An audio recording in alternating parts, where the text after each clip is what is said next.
This hobby moves so fast, doesn't it? It's like an assembly line sometimes. Let's go ahead and hit the pause button real quick.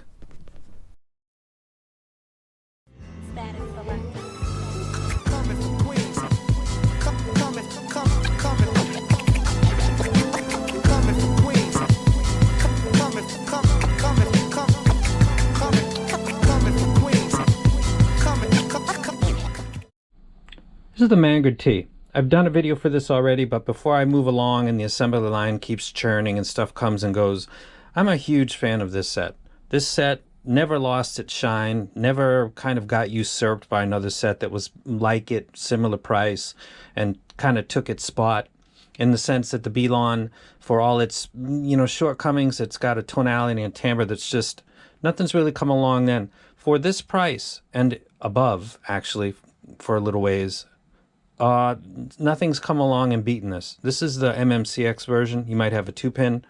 I got this. This was one of the first ones that was sent probably to a Western reviewer. I fell in love with it pretty quick, and I never fell out of love with it. A lot of stuff have been compared with it. I don't think it's quite as good.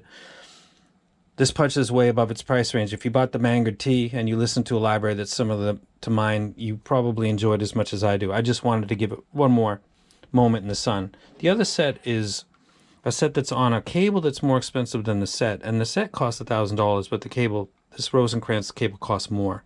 This is the Thieaudio V14. It's got 14 balanced armatures, which is kind of uncommon. It's got a very nice clear shell. It's absolutely beautiful. It's got 4 bores. It hits like a mule for a balanced armature set.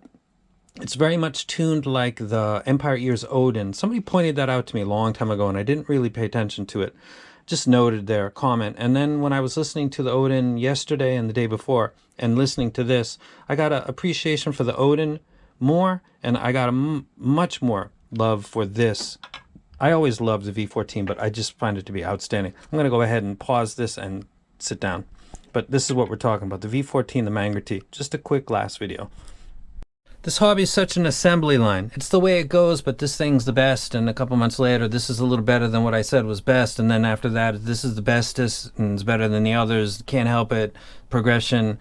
The other thing I said was good is not bad. I just think this one's better. It's like a giant hustle. It's like the grand hustle. The fact is that there's some stuff out there that just doesn't seem to age. Good is good.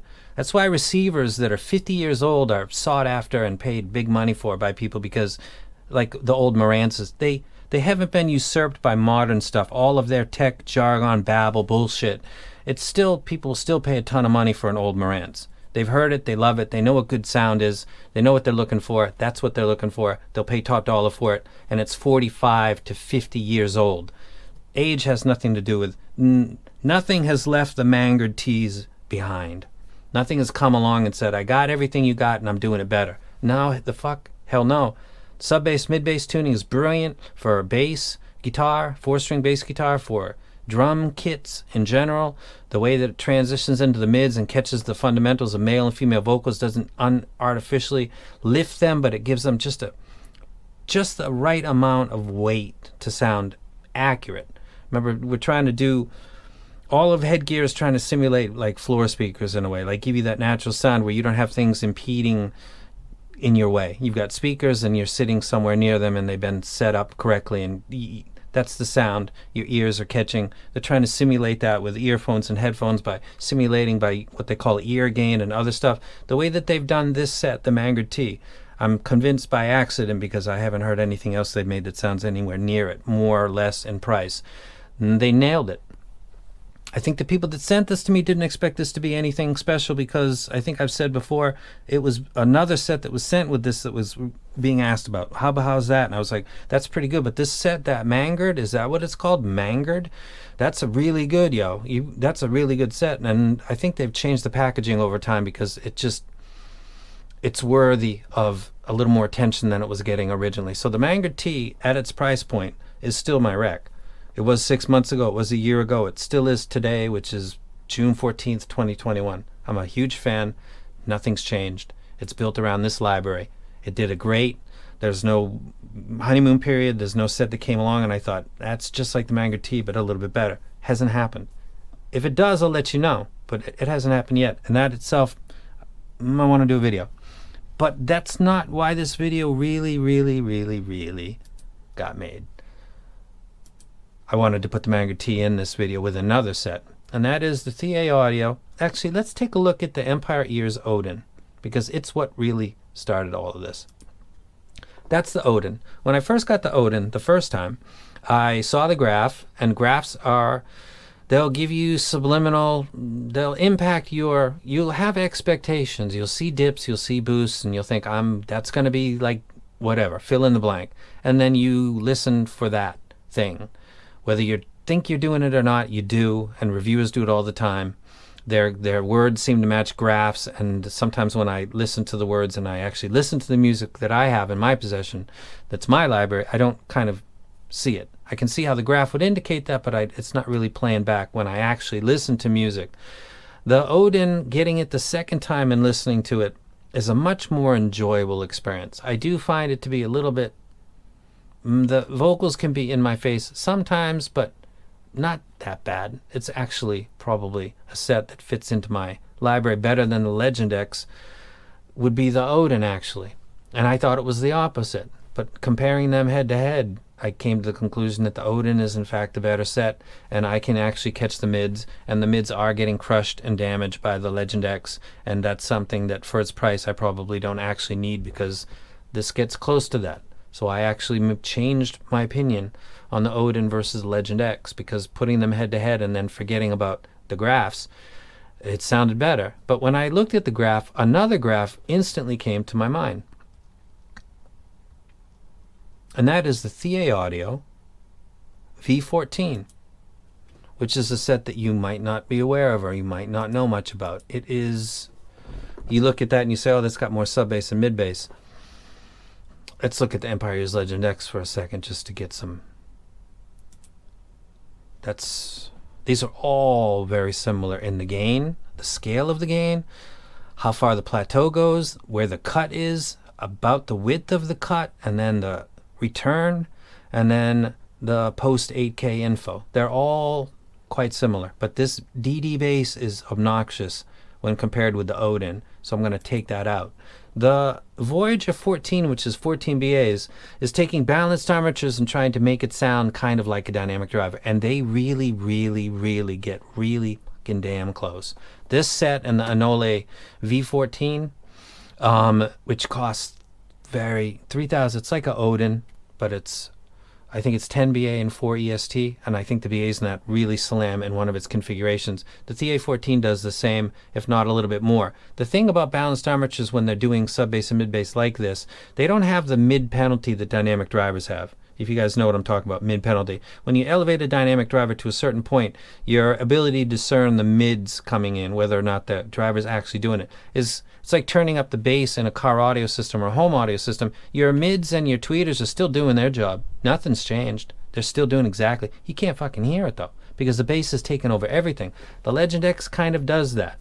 And listening to it versus the Odin, I'll take the Odin. I was just fluxumed and disappointed by the frequency graph the first time I got it, and I think I read into it and I had things and I expected them to occur, and they did, but I think I was looking for that to happen. And to just casually listen to them, they don't do that. So this elevation, the sub-bass, the mid-bass, this is a dynamic driver versus balanced armature. If I was trying to make balanced armature sound like a D, I would elevate it more than the DD on the amplitude scale, because it's got to try harder. It's got to simulate everything except that tactile vibration, which they probably really can't do. But that sense of power, that slam that you get, BAs can give you pretty close to a DD. You might not be able to tell the difference, except for sometimes the decay.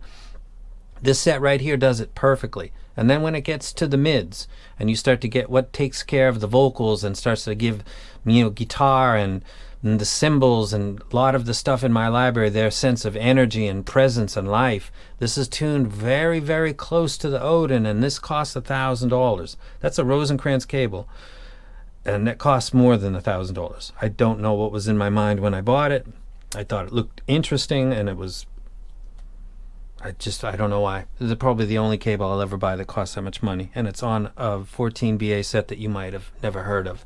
And that's what it looks like when it's up against the Odin, and the replay of BAs and ESTs versus BA only it's in the margins and it's there, but it's really hard to pick out. The V14 is a really good set. I'd recommend it, and if you haven't heard of it and you've heard a couple people talk about it and say it's a really good set, you should check it out.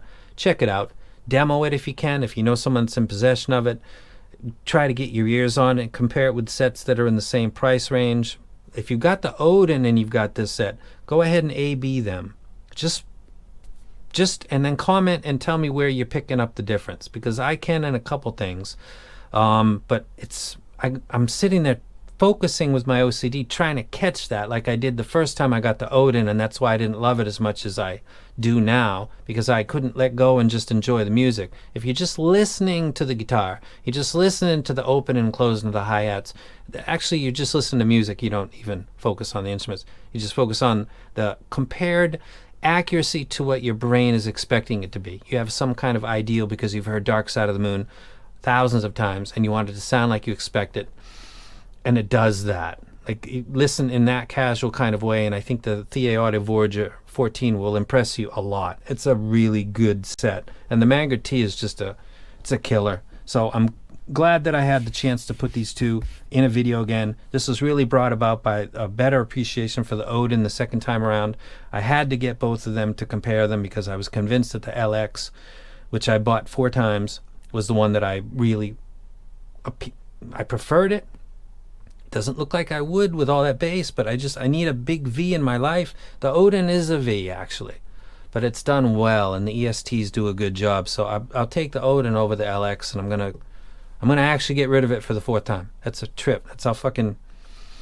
It's all about the music, and I'd prefer to keep the Odin if I'm gonna keep one or the other, and that's what I'm gonna do, because I'm not gonna keep both. But if you've ever wanted something that's more affordable, $1,000 affordable, that's tuned very well, that's got BAs, and it's got the speed of BAs and the non-mid penalty, but it's similar to a dynamic driver in its impact and its force, and you want treble that plays back a library similar to mine in a very high level way with lots of micro details, the V14 is a set you should consider. The Mangird TEA and the V14. Timeless. Good is good. Like the Marantz 50 years ago, 40 years ago. They're still good today. These two sets are still good as the first time that I listened to them. The V14 more than ever, actually. The Mangird I've loved since I first listened to him. And that's it. Just had to hit pause on the fucking unending conveyor belt of new stuff that's better stuff, that's more expensive stuff. It just seems to never stop. I'm a reviewer. It's my job. But I'm going to take the time sometimes to go back and talk about stuff that I've wrecked before and remind people that I still wreck it and that I haven't found anything in its price point that I automatically think, you know what? That's not practical to wreck that anymore. I better start wrecking item B, because everybody's kind of come to the conclusion along with me in reality that it's a better set. Mangird TEA, $299, 6 BAs, 1 DD. Still wreck it. V14, I wish I brought it up more as an option when people were asking me. It's a really good set. Learn more about it if you don't know. Okay? And now I'm out.